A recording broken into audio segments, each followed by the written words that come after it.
We live surrounded by invisible magnetic and electrical fields, constantly pushing and pulling the physical world.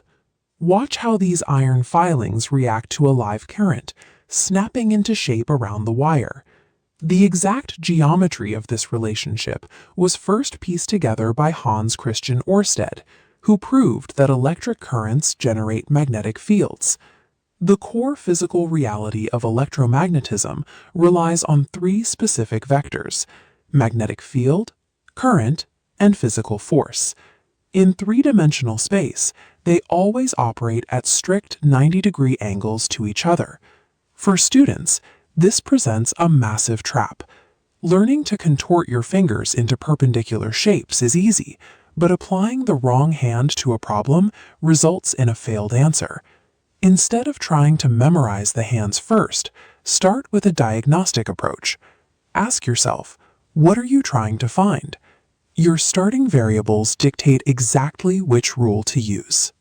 You will face one of three paths: finding a magnetic field, finding a physical force, or finding an induced current. Accuracy in these problems depends on correctly diagnosing the physical scenario before choosing a hand rule. Let's start with the first scenario. You have a straight wire, you know the direction the current is flowing, and you need to find the direction of the magnetic field it creates. Take a look at this diagram detailing Maxwell's right-hand grip rule. Pointing your thumb in the direction of the current is your first known variable. The natural curl of your fingers reveals the circular direction of the resulting magnetic field lines. When you are dealing with negative electron flow, you must mirror the process using your left hand to find the correct field direction. The grip rule has a hard limit. It only maps the field. If you place that current-carrying wire into an external magnetic field to generate physical movement, the grip rule becomes useless. This illustration shows a classic motor scenario where you have an existing magnetic field and a power source driving a current through a wire. This diagram outlines Fleming's left-hand rule, the tool for calculating force and motion in electric motors. We use the FBI mnemonic.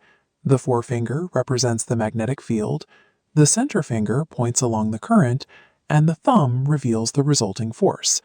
This rule is incredibly fast for exam recall, but it remains prone to error if you forget it applies exclusively to motors, where electricity creates motion. Reserve your left hand specifically for problems where electricity is being consumed to produce movement. Now for the third scenario. You have a magnetic field, you are physically forcing a wire through it, and you need to find the direction of the induced electrical current. This relies on the principles of electromagnetic induction, discovered by Michael Faraday. This is the basic operating mechanic of a generator. For this, you switch to Fleming's right-hand rule. The physical shape of your hand remains identical to the motor rule. The risk of error here is high because your inputs and outputs swap places. Your thumb is now the known input, the physical motion, and your center finger gives you the unknown output, the induced current. Look at this slide outlining the Lorentz force law. It offers an alternative for the conceptual optimizer. Force equals charge times helmicity cross magnetic field. By using the right-hand vector cross product, often called the palm rule, you sweep your fingers from the velocity vector to the magnetic field, and your thumb points to the force. One hand can solve every force problem. While Lorentz eliminates the risk of swapping your left and right hands, it introduces the negative charge trap. Conventional physics models treat electrical flow as a positive charge, but the actual electrons physically moving through the wire are negative. That negative charge acts as a mathematical flip, forcing a strict 180-degree reversal of your predicted force vector.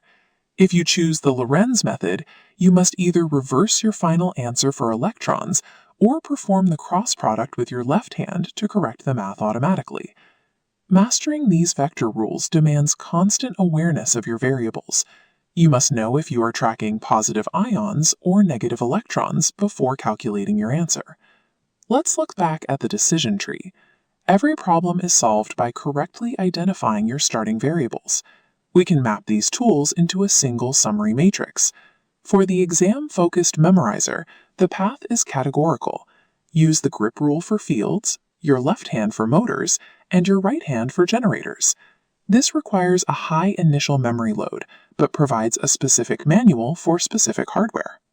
For the conceptual optimizer, the path is mathematical. Master the Lorenz right-hand palm rule to replace all of Fleming's mnemonics. This demands more abstract reasoning, but it provides a universal tool that applies directly to advanced physics. Whatever path you choose, verify the polarity of your charge before committing to a final direction. The most effective hand rule is the one you can deploy reliably when the exam clock is ticking.